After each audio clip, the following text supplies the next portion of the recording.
Life's full of big money decisions: dividend versus growth stocks, tapping home equity, even navigating tariffs. And for every smart tip out there, there's another one that sounds smart but isn't.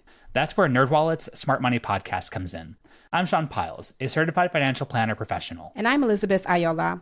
On NerdWallet's Smart Money Podcast, our finance journalists do the homework so you can make confident wealth-building moves. Whether you're building your portfolio or protecting it, we've got the facts and a little fun along the way. Follow NerdWallet's Smart Money Podcast on your favorite podcast app. Hello, my name is Matt, host of the Pirate History Podcast.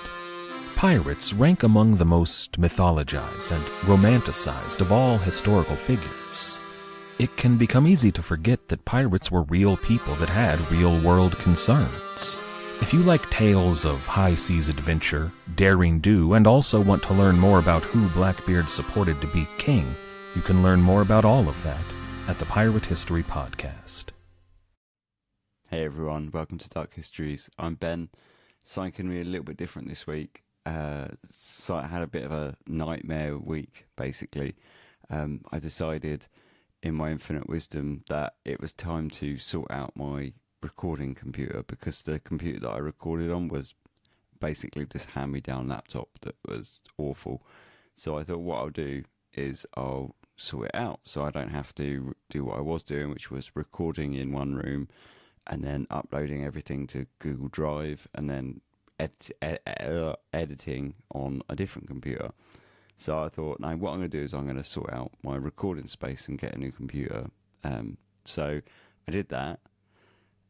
The night before it came, I could track the delivery and everything. So the night before it came, I was like, right, wipe off my old computer, get rid of that, get everything ready so it's good to go, so I can, get it all set up and started.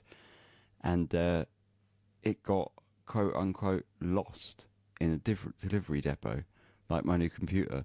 The problem is it wasn't actually a new computer; it was a second-hand, like refurb. So then I couldn't get a replacement sent out because there was no replacement.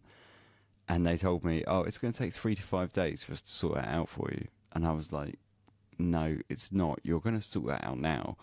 So I kind of, a lot of backwards and forwards. And this is all in between my usual day-to-day life and work, trying to sort this out. Got it sorted out. Long story short, like I say, got it sorted out. Got a refund. Bought a different refurb, like second-hand computer, got that all set up. Everything's good. I'm all good to go now. However, that did leave me incredibly short. It left me with about 1.5 days to do Dark Histories for this week, which wasn't going to happen. Well, it could have happened, but I thought if I do this now, I'm going to be putting out subpar episode, basically, and do I want to do that? And I thought not really. So this week it's a bit different, and instead of getting a normal episode, I'm putting out a kind of bonus episode that I of an Ask Me Anything kind of thing that I did for Patreon. This is the first part of that, and it's a Patreon bonus episode, so just don't tell the patrons and we'll be all right. Shh. But yeah, basically, that's what's going to happen. So from this week, we've got this kind of bonus episode instead. And then I'm not going to leave it another 2 weeks because, say, my computer's here now, so I'm all set up. So next week will be like a regular episode. So basically, what's happened is I've just kind of stumbled a week and set the schedule back by about a week. So I'm a bit disappointed, really, because in 2 years, this is the first time I've missed an episode, which was really disappointing. But actually, in another sense, on the other hand, what are the chances that I was never going to ever miss an episode? Almost zero. So, I'm quite lucky to have got 2 years before this kind of thing happened. So you might be asking, why didn't you do all this in your Christmas break? And that's a bloody good question. I've been asking myself that since it got lost.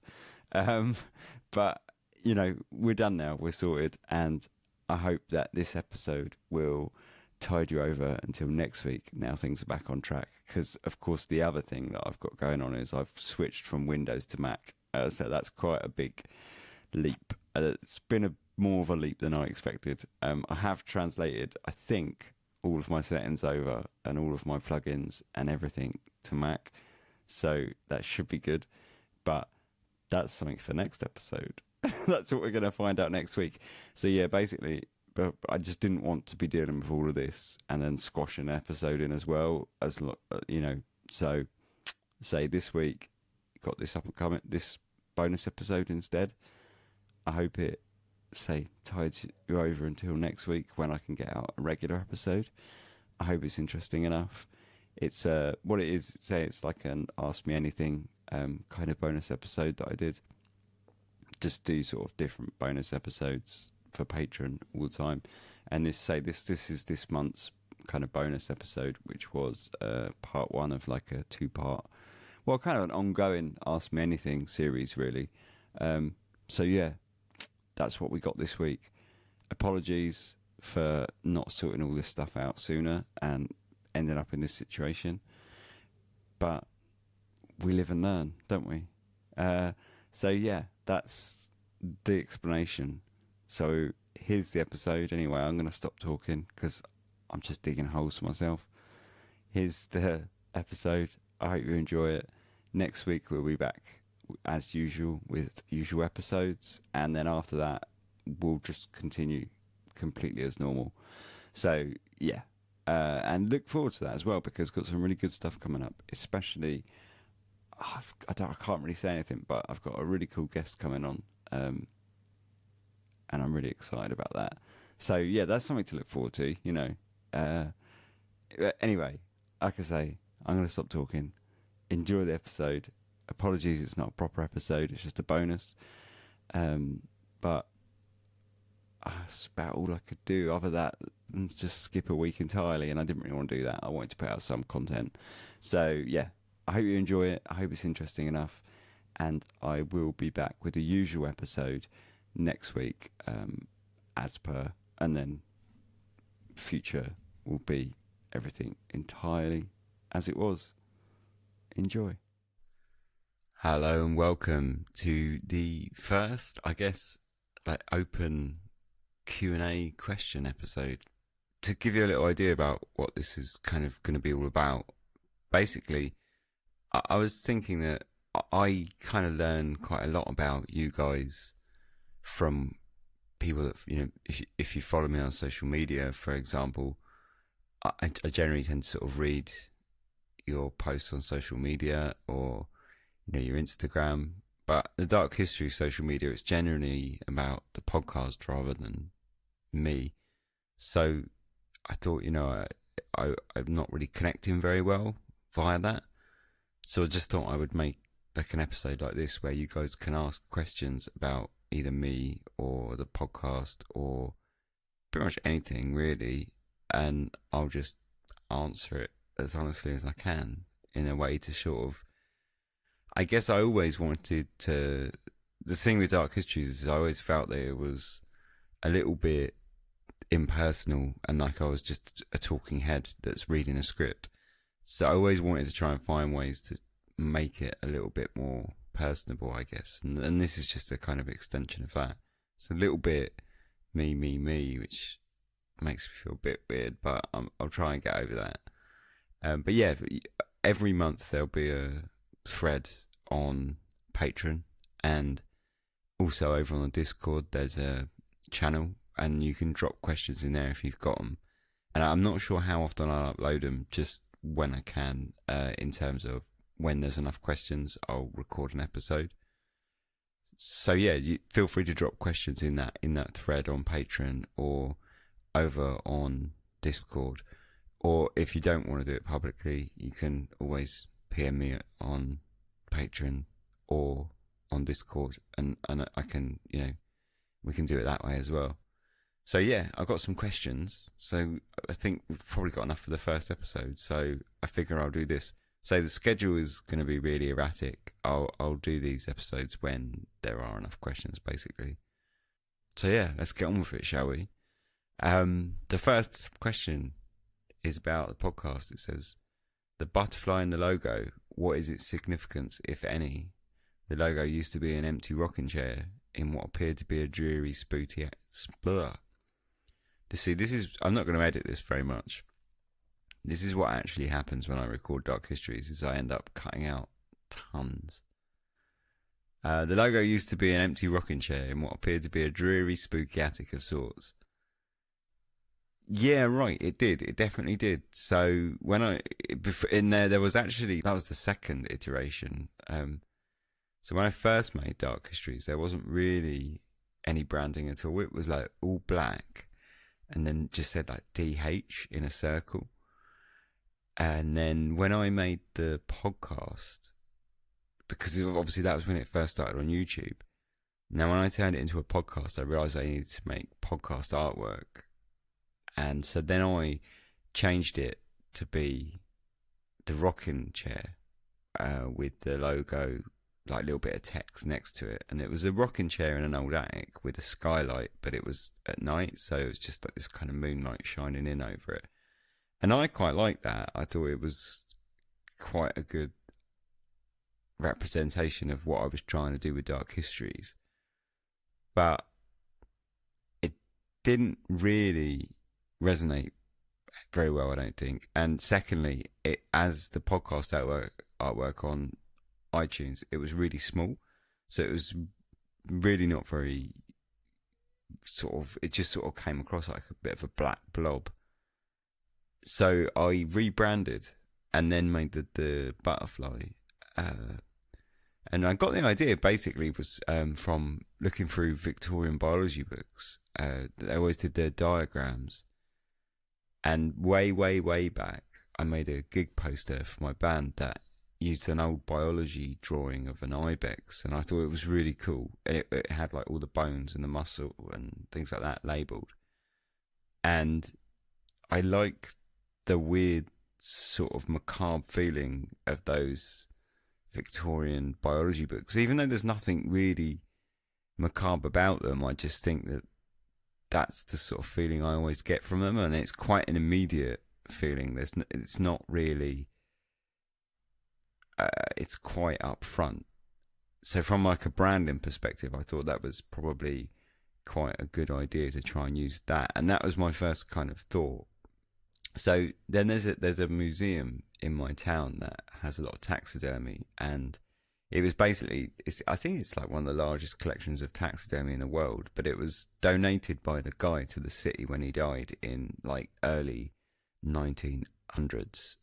And it's got like thousands and thousands and thousands of butterflies. And there's something in that room that's just very weird, I guess. Even though it's not, it's, you know, they look quite attractive. There's something very weird about seeing like thousands of animals or insects that are just dead and just pinned there with like kind of lifeless. And it's sort of, I don't know, just a macabre vibe I thought was quite bold with it. And it also has like a bit of a sort of fairy tale kind of thing.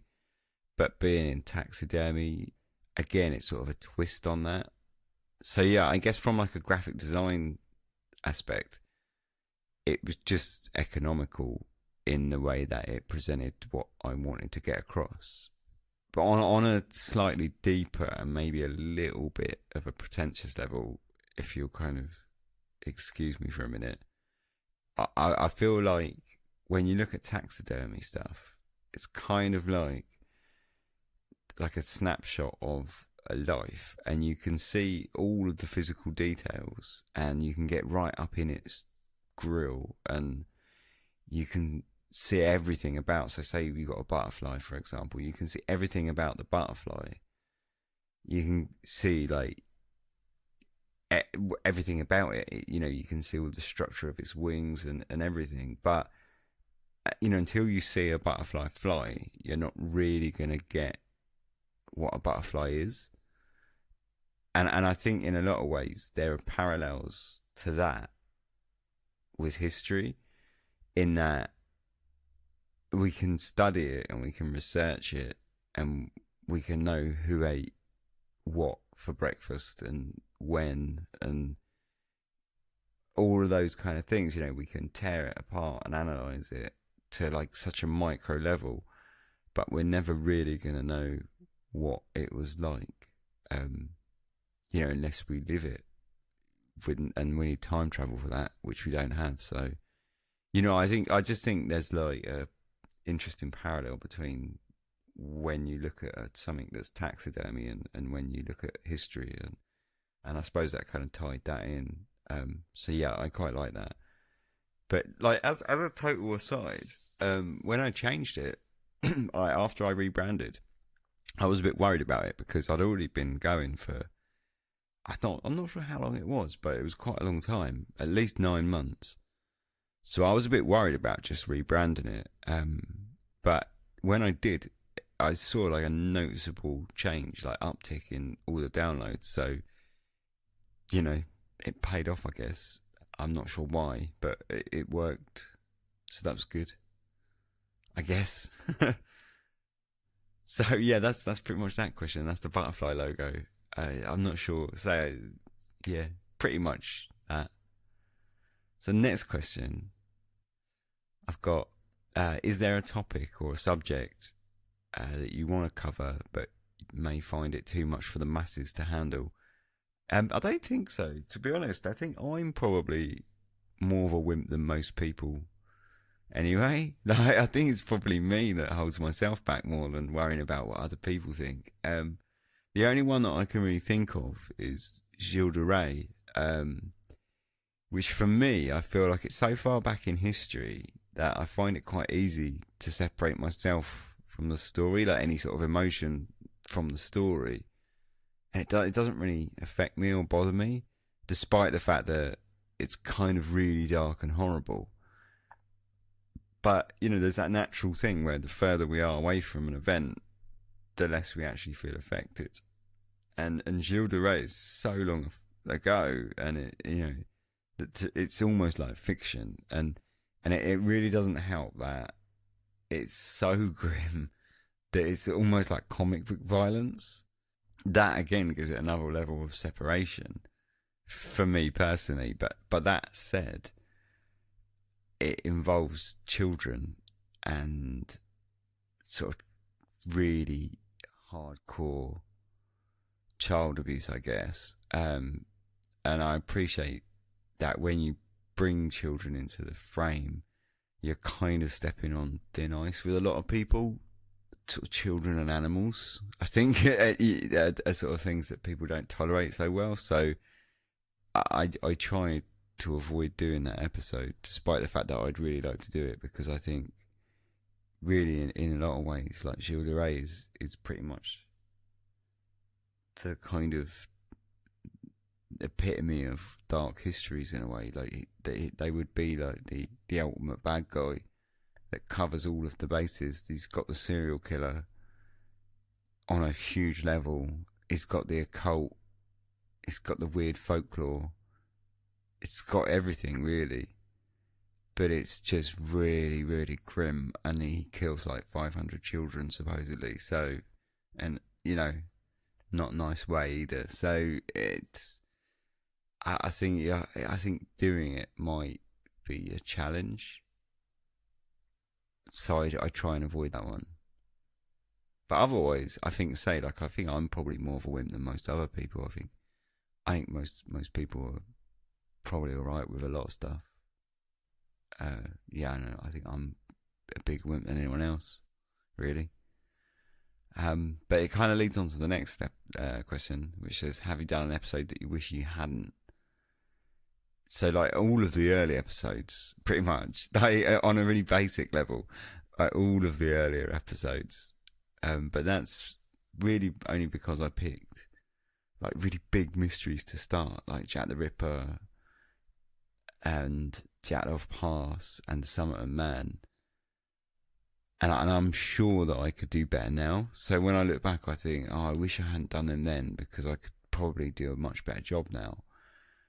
But on the other hand of that, I think that if I had that attitude, I'd never do any of them, because I don't know if I am, but I like to think that I'm kind of improving with every episode, because really Dark Histories, I'm learning with every single episode, so I hopefully am also improving with every episode. So I kind of would have to do them at one point anyway. There's not much I can really do about that, I suppose.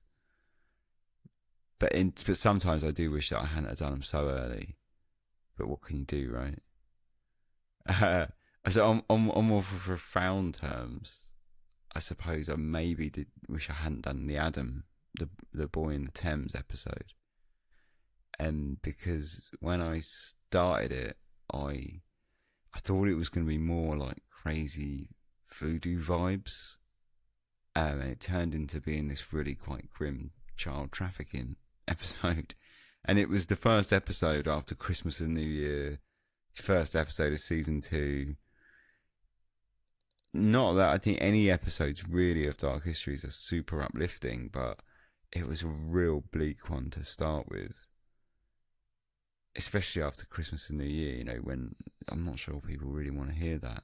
I'm really quite split about it, because in a way I'm glad that I did it, because I don't think that it's a very super well told story, and I think it kind of deserves to be.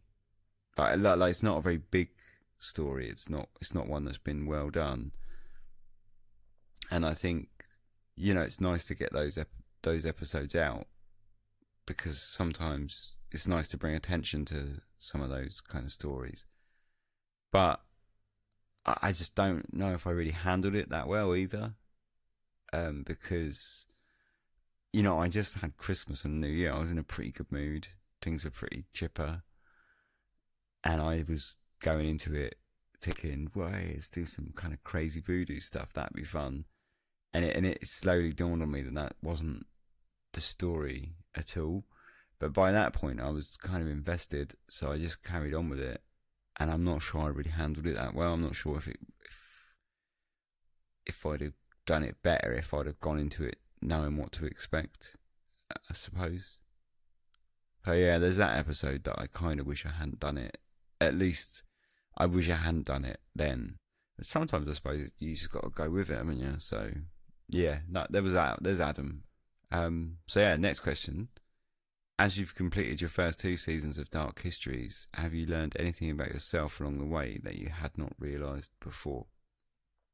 Probably a really boring answer, but I've definitely learned that given a deadline, I can churn out more words than I ever thought was possible. I've been writing a novel for easily over 10 years, and it's been stalled for probably like 9.5 of those 10. But I think like Dark Histories has probably taught me that if I break that novel down into pieces, I've got a bit more faith that I might actually finish it before I die. So I mean, Dark Histories has supposed to taught me that, you know, given a deadline, I can achieve a lot of words. So yeah, I don't think so. I think probably just that I'm more capable of writing when you've got to. Because that only comes down from the pressure of having a deadline, and I always write from the start was like, if I'm going to do Dark Histories, then I want to hit the deadline and make it. Because when you look into doing podcasts, everyone always says one of the most important things is to make sure it's consistent, make sure the release dates are consistent, and that's one of the most important things of making a kind of, I hesitate to say, but like successful podcast is to be consistent. So I set the day as being like Sundays for releases, and I've taken that pretty seriously, I guess. So you know that's been useful, especially because now I say I might actually finish my novel before I die, although I doubt it. But you know, you never know. So next questions. What is the meaning of life? Do aliens exist? And what's your favourite food? I'm pretty sure the meaning of life's already been answered, and I pretty much agree that it's definitely 42. Aliens definitely exist. I don't know if they're actually here, but I definitely think they exist. And my favourite food is probably yakisoba. It's like Japanese chow mein, basically. It's like fried noodles. But I really like it. It's really greasy and disgusting. It's got like pickled ginger on top. It's really nice.